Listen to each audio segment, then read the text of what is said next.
तो एक बात मैं कहना चाहता हूँ। 3-4 दिन पहले एक सज्जन आए थे सागर से, संतोष पटना वाले। अब उन्होंने ऐसी जिज्ञासाएं कर दी, उनके बोलने का ढंग अलग था। बोलना तो वो हमेशा से ही बहुत अलग ढंग से बोलते हैं, और उनके बोलने की टोन पर सबको हंसी आ जाती है। और वो जिस ढंग से टोन से बोल रहे थे, तो मैं भी थोड़ा सा, पंडाल में 2-3 लोग अलग ढंग से हंस रहे थे, तो मैंने उंगली दिखा करके उनको रोका कि भाई इनको रोको। और उसी समय इनका जो भी वे बोल रहे थे, क्या बोल गए मैंने उस पर ध्यान ही नहीं दिया। उनकी टोन पर तो ध्यान था, लेकिन वो क्या बोल रहे हैं, क्योंकि उनकी बातों का कभी हमने कोई गौर ज़्यादा नहीं करते, क्योंकि वो हमेशा से, उनको बहुत पहले से जानते हैं। वे हमेशा से ऐसे ही बोला करते हैं, उनकी टोन है। लेकिन फिर भी उनको ध्यान रखना चाहिए था। हमने तो उस समय गौर किया नहीं, ध्यान दिया नहीं। आज हमारे पास एक महाराज जी के, हमारे ही संघ के महाराज के समाचार थे कि आप गौर से सुनो, उन्होंने जो बोला है एक बात वो ठीक नहीं बोला। क्योंकि मैं कभी जिज्ञासा के पहले कभी सोचता नहीं हूँ, तुमसे पूछता नहीं हूँ कि तुमने क्या बोल रहे हो, और उसके बाद मैं कभी सुनता नहीं। और अभी 4-6 महीने से तो मैंने सबको रोक लगा रखी है, कोई मुझे व्हाट्सएप नहीं सुनाएगा, दिखाएगा भी नहीं, और मेरे पास इसकी कोई चर्चा नहीं करेगा। तो बड़ी शांति रहती है कि कोई चर्चा नहीं, कहाँ क्या हो रहा मुझे कोई पता नहीं। सबके लिए कह रखा, कोई व्हाट्सएप नहीं दिखाएगा मुझे, कोई सुनाएगा नहीं। अब कोई चलते फिरते सोच जाते हैं, रात में भैया करते हैं, और उस समय हम मौन हो जाते हैं। तो अभी मेरा बिल्कुल एकदम कोई भी चीज़ सुनना नहीं। और जिज्ञासा, उन्होंने कहा नहीं आज आप सुनो उसको। तो आज मैंने अभी सुना, तो सुनने के बाद मुझे भी विकल्प आ गया, मुझे भी अच्छा नहीं लगा। उस दिन तो मैंने बिल्कुल भी उपयोग नहीं, तो मैं उसी समय टोक देता, क्योंकि उपयोग भी नहीं गया। और हम उधर पंडाल की तरफ देख रहे थे, तो उस तरफ मेरा उपयोग, इतने में वो एक वाक्य निकल गया, एक ही वाक्य था, और वो जो बोला उन्होंने वो ठीक नहीं बोला। आचार्य महाराज ने संसार को क्या दिया, एक दिन मैंने 15 मिनट की जिज्ञासा में कहा था, उन्होंने जो दिया महानुभाव, आज तक कोई भी तीर्थंकर को, क्या कोई भी आचार्य नहीं दे पाया। आचार्य सिंह ने सारे जगत को जो दिया, मैंने कहा था ना, कोई तीर्थंकर ऐसे नहीं हुए जिन तीर्थंकर के समोषण में सारा पूरा का संघ बाल ब्रह्मचारी रहा। तीर्थंकरों का भी नहीं हुआ, उन समोषण में भी ऐसी कोई बात नहीं। जो हमारे पूज्य आचार्य महाराज ने एक ऐसा आगाज, सारे दुनिया के साधु कुछ भी कहें, आज जो भी जवान साधु दीक्षा ले रहे हैं, वो किसी भी संघ में ले रहे हों, वो सब पूज्य गुरुदेव आचार्य विद्यासागर महाराज का कारण, नहीं तो सब सामान्य रूप से रहते। आज युवाओं के लिए उनका तो नाम लेना, उनके संबंध में थोड़ा भी नकारात्मक सोचना, मैं सोचता हूं कि ये बहुत गलत है।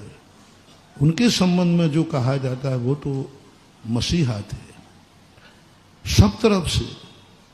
इसे चाहे राष्ट्र की तरफ से ले लो, चाहे समाज की तरफ से ले लो, चाहे धर्म की तरफ ले लो, चाहे श्रमण संस्कृति की तरफ ले लो, चाहे मेरी तरफ से ले लो। मेरे लिए आचार्य सिंह ने क्या दिया, मेरे लिए जो दिया है वो 100 जन्म में भी आपको मिलने वाला नहीं।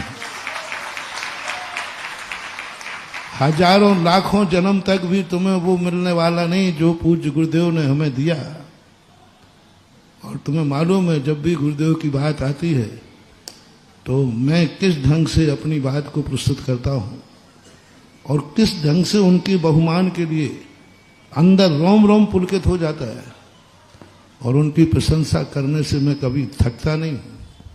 और मैं आचार्य श्री की बुराई सुन लूं? अरे असंभव बात है। हाँ, वो मेरा उपयोग उस तरफ नहीं गया, उनकी टोन जो जिस ढंग से थी, और वो हमेशा जब भी ऐसे ही बोलते रहते हैं तो सबको पहली बात तो उनके खड़े होते ही लोग हंस जाते हैं, क्योंकि वो हाँ बुंदेलखंडी का रूप।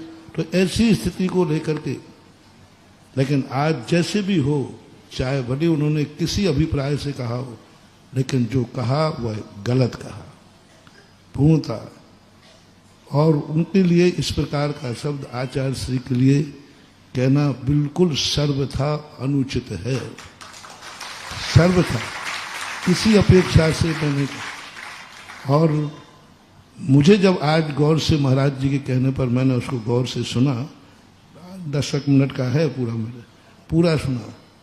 उसमें तुम्हारे यहाँ आचार्य श्री 5 बार गए, तुमने कहा 5 बार हार गए, यही तुम्हारे ऊपर कम उपकार है, और तुम कह रहे आचार्य श्री ने क्या दिया और मुझे तो क्या दिया। यदि ये बात तुम्हारी है तो मुझे जो दिया है सारा संसार भी नाप नहीं पाएगा, तोल नहीं पाएगा जो आचार्य श्री ने मुझे दिया है। और इससे आगे मैंने कहा ना, आचार्य श्री ने सबको सब कुछ दिया, एक बार कहा था। और पूछा जाए तो वो तो अपने अध्यात्म में लीन थे, उन्होंने किसी को कुछ नहीं दिया, वो तो अध्यात्म में लीन थे। लेकिन जब उनके व्यवहार को देखा जाए तो उन्होंने सारे जगत को इतना कुछ दिया, इतना कुछ दिया कि हम 100 जन्म में भी उनके उस उपकार से पूर्ण नहीं हो सकते। कि उनके संबंध में कुछ भी सोचना ठीक नहीं है। और मेरा तो कहना उनसे, पटना वालों से, कि आपने उस दिन मैंने गौर नहीं किया, क्योंकि उपयोग की बात है, क्योंकि बहुत सारे चीजें बनती हैं और उपयोग, तो आपको खुद समझदारी, यदि आपको गुरु के प्रति थोड़ी भी श्रद्धा है और आप श्रमण संस्कृति के पोषक हैं, मुनियों के भक्त हैं, तो आपको इसी मंच से आकर के कायदा से आपको माफी मांग लेना चाहिए और अपने शब्दों को पूर्णतः अच्छी तरह से गिलानी भाव से, अंदर चेतना से माफी मांगना चाहिए कि मेरे से स्खलन हुआ है, ऐसा नहीं होना चाहिए।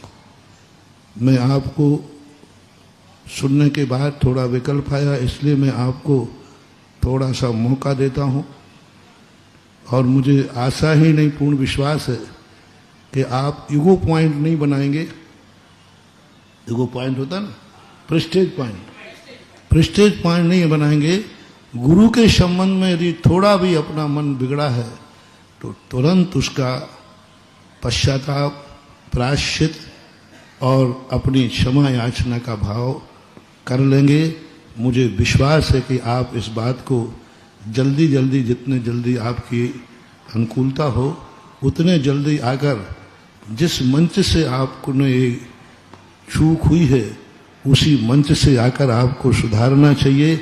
ऐसा मेरा व्यक्तिगत भाव है। और पंचायत का पंचायत जाने समाज, मेरा तो व्यक्तिगत भाव ये है कि करना चाहिए। कोई बाधा नहीं, कोई प्रेस्टीज डाउन नहीं, कुछ नहीं। अपनी गलती होने पर गलती, और वो तो ऐसे जगत पूज्य तीर्थंकर के समान पूजने वाले हमारे आचार्य जी के संबंध में कुछ नहीं, बिल्कुल सरल भाव से, सहज भाव से आकर के अपनी क्षमा मांगो। इसमें कोई मानहानि नहीं, कोई प्रेस्टीज नहीं, कोई ईगो पॉइंट नहीं। आपको अपने आप में सरलता से, सरल भाव से आकर के अपने गुरु के प्रति अपनी श्रद्धा समर्पित करो और आप श्रमण संस्कृति मुनि भक्तों में गिने जाते हो और उस भक्ति का आप अपना इतिहास कायम रखो, इसी में है। और अभी तो मैं यही है कि मेरा भाव होता है, किसी ने कुछ बात की तो उसको एक बार मौका, और यदि आप नहीं ले पाए तो फिर शायद मुझे लगता है कि शायद वो मेरी बात सुन रहे होंगे। उस दिन तो मैंने आपकी बात नहीं सुनी, लेकिन अब आओगे तो आपकी बात मैं बड़े गौर से सुनूंगा। मेरा पंडाल की तरफ मुंह था, मैं उंगली भी दिखा रहा हूं, उसमें देखा मैंने, और मैं तो उसी सामने जो हरकत हो रही थी उस पर कहते मैंने कहा उसको रोको वहां पे। ऐसा जब तक ये बात सारी चर्चाएं चलती रही, तो लेकिन वो शब्द यदि मेरे कान में चला जाता, उपयोग में आ जाता, तो फिर मैं उसी समय रोक देता। कोई बात नहीं, आगे जो है उस स्थिति को आपको अपने आपके कल्याण के लिए कह रहा हूं। मेरे गुरु पर कोई फर्क नहीं पड़ने वाला। वो तो सूरज थे, उनके ऊपर कितना भी धूल फेंको उससे उनके ऊपर कोई फर्क पड़ने वाला नहीं। सूरज के ऊपर धूल फेंकने से कोई उनको फर्क नहीं पड़ने वाला, उनका कुछ भी नहीं कम होने वाला। लेकिन आपको जरूर अपने जो स्खलन हुआ है उसका प्रायश्चित, उसको धूल को दूर कर लेना चाहिए। ये मेरी आपकी सलाह है। सलाह मानते हो तो ठीक है, भावना मानते हो तो ठीक है, और आदेश मानते हो उसमें तो मैंने पहली बार सुना, उसमें तो मुझे लगा कि आप धक्का खा रहे हो। अरे ये शब्द भी मैंने नहीं सुने थे। भाई कोई बात नहीं, मेरे लिए तो आप जो कहना हो सो कह लो, मैं बुरा नहीं मानूंगा। हमारे लिए और धक्का कह दो, धक्का खा के महाराज गिर पड़े ये भी कह लो, पर मेरे गुरु के संबंध में मत कहो बस। देखो तुम मेरे संबंध में कोई भी कितना ही बोलता रहता है, फिर भी मैं ज्यादा, और मेरे संबंध में कहा उसका मुझे कोई विकल्प नहीं, कोई खेद नहीं, कुछ भी नहीं। और ऐसा कुछ भी नहीं है। हमारे महाराज हैं और हमारे संघ के आचार्य समय सागर हैं तो हैं, वो आज भी हैं। आप लोग क्यों हमारे संघ की व्यवस्थाओं में, हमारे अंतरंग संघ की व्यवस्थाओं में क्यों पड़ रहे हो? आप ग्रस्त हैं, हम आपके घर गृहस्थी के संबंध में तो नहीं पड़ते। आप ग्रस्त हैं, ग्रस्तों का काम जो हमारा संघ है, हम लोग अपने संघ के हिसाब से, वो हमारे नायक हैं, वो हमारे आचार्य हैं, आज भी हैं, कल भी थे और कल भी रहेंगे। आपको इस संबंध में कोई ज्यादा सोचो मत, विचार मत करो। ये हमारे अपने अपने आपके घर की बातें आपके घर में रहें, और हमारे संघ की बातें हमारे संघ में रहें तो अच्छा है। एक दूसरे के कार्यों में यदि हस्तक्षेप करेंगे तो फिर थोड़ी सी व्यवस्था बिगड़ती है।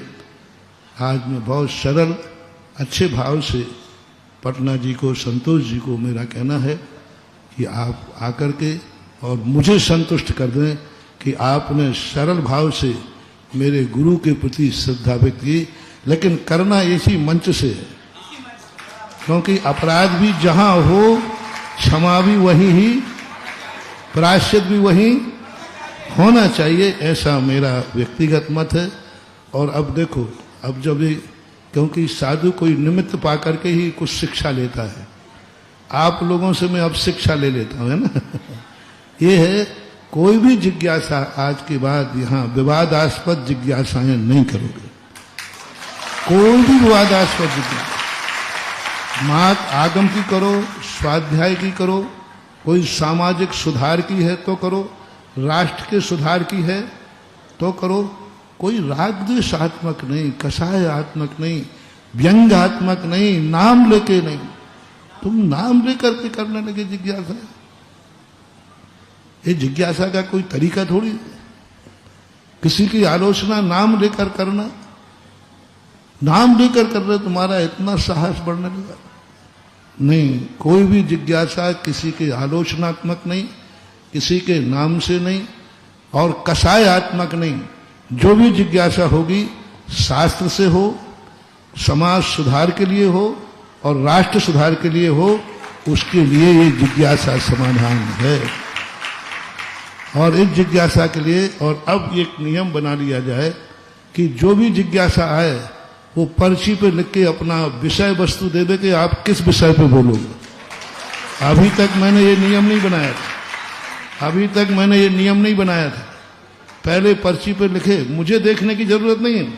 जो आपके संयोजक हैं या क्षुल्लक जी हैं, इनके पास विषय वस्तु लिखे आप कि हम इस विषय पे, जैसे सपोज कीजिए आपने कहा मैं कर्म सिद्धांत की जिज्ञासा रखना चाहता हूं, मैं प्रथमान युग पे जिज्ञासा रखना चाहता, मैं श्री रामचंद्र जी के ऊपर जिज्ञासा रखना, मैं महावीर के ऊपर जिज्ञासा रखना, मैं समाज की सुधार के लिए। तो आपको विषय वस्तु लिखना पड़ेगा, अन्यथा तुम थोड़ी थोड़ी बातें भूल जाओ और हम सब लोगों को विकल्प हो, दुख हो, तो ये शंका समाधान तो अंतरंग विकल्पों को दूर करने के लिए है। और तुम्हारी जिज्ञासा से विकल्प हो जाए तो फिर जिज्ञासा कहाँ रहा। मैंने समाधान भी उस दिन यही कहा था कि इन्होंने जो भी बोला है, मैं जो अधूरा सुन पाया, तो जो भी बोला है उसके लिए ये स्वतंत्र हैं, इसमें मेरा कोई समर्थन। उसमें मैंने सुना कि उसमें किताब का पत्रिका का दिया कि पत्रिकाओं में लेख आते हैं, उसमें लिखा रहता है लेखक स्वतंत्र है, संपादन का समर्थन होना कोई। तो इतना तो मैंने कहा था, क्योंकि बहुत सारी बातें उन्होंने। और मेरे संबंध में भी मत, मेरे भक्तों तुम मत चिंता करो मैं क्या बनना है क्या नहीं बनना, मैं जहां हूं वहीं कम नहीं हूं, वहीं बहुत हूं। मुझे मत चनों के झाड़ पे चढ़ा, मैं जहां हूं वहां भी कम नहीं हूं, वहां भी मैं संतुष्ट हूं, पूर्ण हूं। मैं सदा अपने आप को पूर्णता का अनुभव करता हूं, प्रतिदिन मैं अपने आप को पूर्णता का अनुभव करता हूं। शाम को जब सामायिक बैठता हूं, अधूरा और अतृप्त होकर नहीं बैठता कि आज मेरे कोई काम बाकी रह गए हैं। आज मैं शाम को बैठता हूं बिल्कुल पूर्ण होकर के बैठता हूं। और मैं अपने आप में, मैं हूं अपने में स्वयं पूर्ण, पर की मुझ में कुछ गंध नहीं। मुझे पूर्ण करने के लिए किसी की जरूरत नहीं, मैं खुद अपने आप में पूर्ण हूं। जहां हूं, जिस रूप में हूं, उसी रूप में मैं पूर्ण हूं। आप लोगों को ज्यादा ना हमें उठाने की चेष्टा करो। गिराने वाले तो आज तक गिरा नहीं पाए, तो उनके लिए तो मैं कुछ नहीं बोल रहा हूं। गिराने वाले तो आज तक गिरा नहीं पाए, उनको मैं नहीं बोल रहा हूं, वो तो कभी गिरा भी नहीं पाएंगे। लेकिन उठाने वालों से कह रहा हूं, मुझे उठाओ मत, मैं स्वयं अपने आप उठने की शक्ति रखता हूं। दूसरा कौन उठाता है? जब व्यक्ति, मैं तो इतना समर्थ हूं, मैं स्वयं उठ जाता हूं और मैं हूं, अपने में पूर्ण हूं। इसलिए आपके लिए जिज्ञासा समाधान के लिए जो भी व्यवस्था बनाना है, आप पर्ची लीजिए, पर्ची पे विषय वस्तु हो और विषय वस्तु आप पढ़िए। और उसमें, और इस प्रकार के विषयों के लिए आज से पूर्णतः विवादास्पद के लिए take to order, stay order. हाँ, तो ये होना चाहिए और अच्छी बात है। ये विवादास्पद के लिए बहुत सारे स्थान है, ये धर्म का स्थान है, जिज्ञासा का स्थान है, स्वाध्याय का स्थान है। यहाँ वही करो जिसकी गरिमा हो। कई लोग, कई दिनों से देख भी रहा था कि कई लोग इसको जिज्ञासा समाधान के मंच को अखाड़ा बनाते हैं और अपनी जिज्ञासा, अपना नाम, अपनी दुनिया में भेजने के लिए, बड़ाई के लिए कुछ इसका प्रयोग कर लेते हैं। अब जो किया वो तो हो गया, आगे के लिए अब किसी को भी किसी प्रकार की जिज्ञासा इस प्रकार की, और व्यक्तिगत जिज्ञासाएं न करें, व्यक्तिगत राग द्वेष की जिज्ञासाएं न करें। जगत कल्याणी जिज्ञासाएं होना चाहिए जिसमें सब लोग सुन सकें। सब सुन रहे हैं जी, सब सुन रहे हैं। देखो, सब लोगों के मन में भाव होते हैं कि चलो महाराज के संग में चलें, नाना प्रकार की जिज्ञासाएं आएंगी और उसमें नया समाधान। क्यों भाई, यही है ना जट्टी भाई, सरदार, यही ना? हाँ, तो यही बात है ना सर, सबके मन में। आज अजैन लोग भी यही भान के सुनते हैं कि पता नहीं कौन सा प्रश्न आ जाए और महाराज के मुख से पता नहीं कैसा समाधान निकल जाए।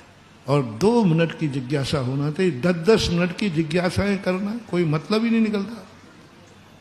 2 मिनट की जिज्ञासा से ज्यादा जिज्ञासा हो तो मेरा माइक वाले से कहना है, चैनल वालों से, उनका माइक बंद कर दिया करो। क्योंकि कई बार देखो, क्यों मेरे पास उपयोग बदला हुआ रहता है। अब इधर जिज्ञासा से कोई यहाँ बात करने आ गया, कोई उपयोग बदल गया, और हमारा उपयोग, आपने जिज्ञासा सुनी हमारा उपयोग जिनवाणी में पहुंच जाता है, क्योंकि उत्तर के लिए तुम बाद में तो समय है नहीं, तुम प्रश्न करते जाते हो, मेरा दिमाग तो हमारा उधर चला जाता है, तो मना नहीं कर पाता। आप लोग ऐसी जिज्ञासा जब हो तो चैनल वालों से भी मेरा कहना है, और जो भी माइक वाले, तुरंत उसको बंद कर दो। मेरे बिना पूछे मैं भी ओम शांति बोल देता हूं, लेकिन कभी नहीं बोल पाता, तो आपको अधिकार है, तुरंत बंद कर दो। विवादास्पद कोई भी जिज्ञासा पूर्ण नहीं करना ना, और 2 मिनट से ज्यादा किसी की जिज्ञासा नहीं होना चाहिए। जैसे घड़ी देख लो, 2 मिनट से ऊपर होते ही आप बंद कर दीजिए।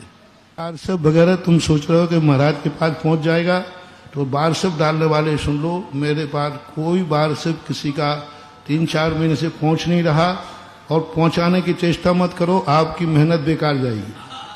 क्योंकि मैंने बारसप देखना, बारसप सुनना दोनों के लिए मना कर रखा है, इसलिए मुझे कुछ भी पता नहीं तुम बारसप पे क्या चला रहे हो, क्या बोल रहे हो, मुझे कोई भी लेना देना नहीं, कोई मतलब नहीं, मैं चाहता नहीं।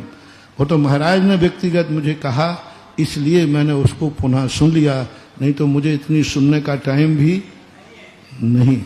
हम निवेदन करना चाहते हैं, आप सब देखते हैं और पूरा भारत देखता है, पूरा विश्व देखता है, गुरुदेव जब जिज्ञासा होती है ना, तो कभी कभी उस जिज्ञासा की ओर देखते भी नहीं है। कई बार हुआ है, आपने देखा होगा, जिज्ञासा नहीं सुन पाई तो छुल्लक जी महाराज की ओर थोड़ा सा देखते हैं, या संचालक की ओर देखते हैं कि इन्होंने क्या कहा है। उस दिन ऐसी ही चूक हो गई थी। छुल्लक जी से पूछना पड़ता है, क्योंकि उपयोग दूसरी तरफ चला, तो इनसे पूछता हूं कि भाई क्या जिज्ञासा है। पूछते हैं, संचालक से पूछते हैं, तो उनका अंदाज आपको बता दिया गुरुजी ने, हास्यास्पद था।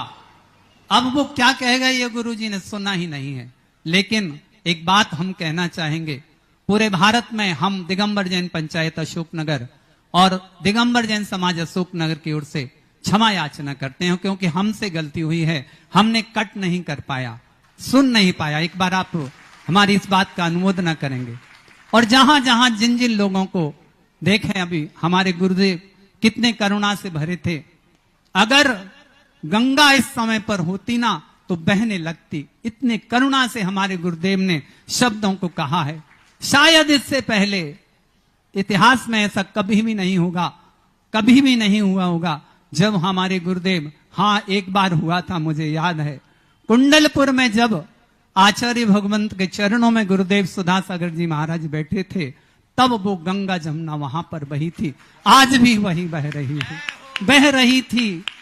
एक एक शब्द ऐसा लग रहा था जैसे, हम निवेदन करना चाहेंगे, जिन जिन ने व्हाट्सएप चलाए हैं, हमने क्षमा मांग ली है, गुरुदेव ने आदेश दे दिया है, आप पुनः जैसे आपने व्हाट्सएप निकाले थे वैसे ही पुनः व्हाट्सएप निकालें, क्योंकि हमारे यहाँ क्षमा धर्म। मैं व्हाट्सएप के बिल्कुल पक्ष में नहीं हूँ गुरुदेव, आप नहीं, व्हाट्सएप बिल्कुल टोटल हमारे लिए, मेरे पास कोई व्हाट्सएप नहीं लाना। कौन व्हाट्सएप पे क्या बोल रहा है, मेरे भक्तों से कहना, मुझे न सुना है।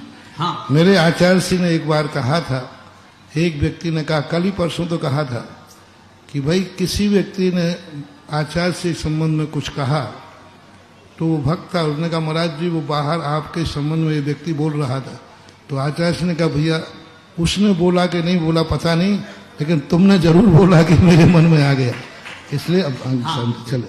हाँ, आज की पहली जिज्ञासा की ओर चलें। सारा समाधान हो गया है, पूरे विश्व के लोग नमोस्तु करें गुरुदेव के चरणों में।